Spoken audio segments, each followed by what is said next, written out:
Galarian Weezing is just a bong. The more I see it, the more I can't get it out of my head, and now it will be in your head forevermore. So a new Sword and Shield trailer dropped last week, and although it was only 2 minutes long, it did give us a little bit of new information. Also, if you're wondering why it's taken me so long to not talk about this, it's because I've got 2 projects on the go, and it's taking up a lot of time, and I mean a lot. Now, the big news was that Galarian variants are confirmed. This was rumoured for a while, but now it is official. They showed off 3 designs in the form of Weezing, Zigzagoon, I can never pronounce his name correctly, and Linono. Linono? I don't know how you pronounce that either. Now, going into each of these, I love Galarian Weezing, as it looks absolutely fantastic. As I said at the start, it does look like a bong, although I know it's not meant to be that.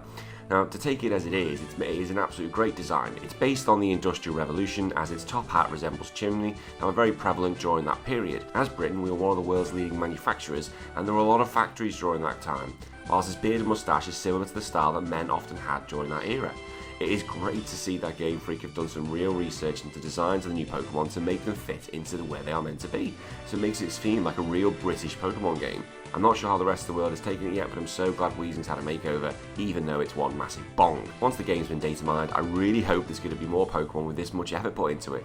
It really shows the level of detail that Game Freak have put into this game to make the best experience for those who all want to play it. Now, with Zigzagoon and Linono, I can't pronounce it, they were given a dramatic overhaul to make them look far less cutesy. They also gained additional typing in Dark. Just when we thought that was it, it evolves into Obstagoon, and let's be honest, it's going around now, they all look like they could be in Kiss. If there was a Gigantamax version of this, well, then we'd have the whole band. I'm not saying this was influenced by Britain, because Kiss is an American band, but I absolutely love the design, and the fact that Gene Simmons from the band is giving his blessing to it is nothing short of amazing. The Galarian designs are a great idea, and I hope this becomes practice in future games. It freshens up designs that for some are 20 years old, whilst adding even more Pokemon to the roster.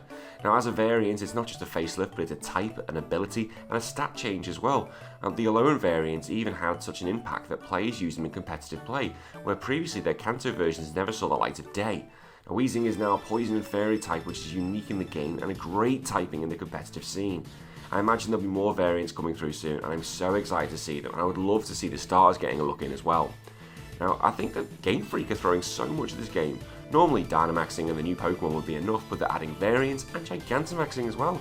There are even rumours that flying around that there's a post-game in Kalos, but I don't know if this game's going to be able to take it. I really do hope this game is a hit. Another new Pokemon introduced was this generation's Pikachu clone, Morpeko, a hamster with a Dr. Jekyll, Mr. Hyde personality. Now, depending on how much it eats, it will change its form mid-battle, which would certainly throw trainers if it is competitively viable. We also got introduced to 2 new rivals, thank God. I was worried we'd just be left with Hop. First we have Mead, I'm going to go with Meady. This guy looks straight up his own backside, and I'm already viewing him as in prep school pretty boy. My initial thoughts are good, and I hope he's horrible as well, as we've not had a good rival we can get behind since Silver back in Gold and Silver. Next is Marnie. We didn't learn much about her apart from the fact that she's famous and has her own fans, which we'll get to in a minute. Now, I think her design is brilliant and far more realistic than the previous Rock Girl. The problem with Pulmeria was that I couldn't really relate to her. I couldn't imagine someone dressed like that walking down the street.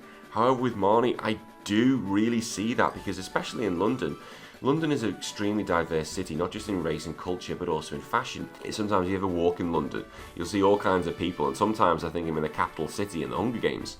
Now, her fan base is the new team, and this generation they're called Team Yell. Honestly, I don't know how I feel about this. I get the designers, I believe they're based off the rockers back in the times where Britain had a culture war between the mods and rockers, but I think their design is pushing it just a little bit too much. From what we've seen, there are a bunch of overzealous fans that will do anything for it, so effectively a bunch of stans. How that plays out we'll have to see, but the chances are that'll probably make Marnie one of the main bad guys in the game. I'm thinking about it more, I actually think they represent toxic fan bases in general. And considering the problem Pokemon community has, I think it's pretty accurate, and I will do a future video on this because I think there's a lot you can go through. So with 3 rivals to keep us on our toes, hopefully there is something for everyone. Add in Sonia, and I definitely think everyone's boxes are covered. I wish we got to see more new Pokemon, but there's 3 months to go and it'll here before you know. As always, if you like this video, make sure you leave a like, comment below, and subscribe for more content. I'm HBT, and until next time, bye bye.